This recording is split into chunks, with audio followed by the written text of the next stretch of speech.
रोशन गुलाब।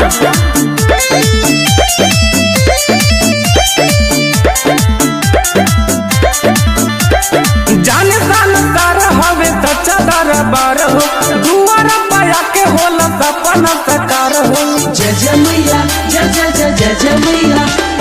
जाने साल तार हवे त चादर बार हो, दुआर पाया के होला सपना सकार हो।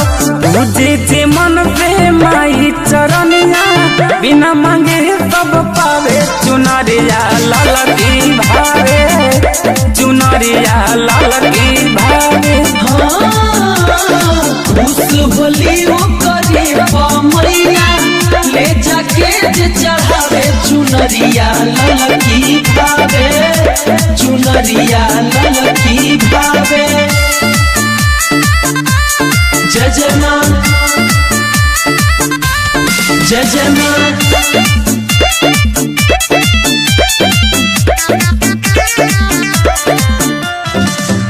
शोभे मुकुटवा माई के मुहावा लगेला चुनमुनिया, अड़हुल के पुलवा भावे पायल से शोभेला चरनिया।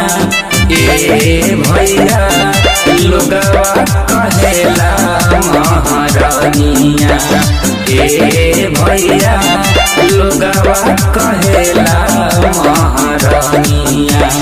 माई हई हो माई हरदम, माँ के फर्ज निभावे। चुनरिया लाल की भावे, चुनरिया लाल की भावे।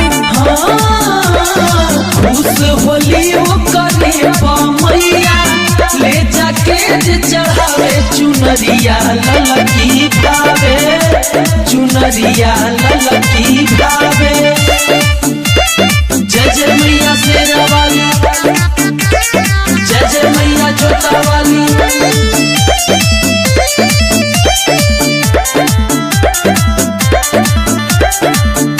दुखियन के दुख बुझे मैया हमार तेरा वाली हो।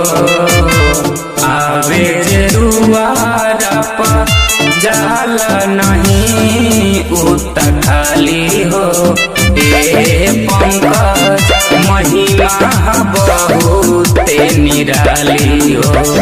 ए मुकेश महिमा बहुते निराली हो।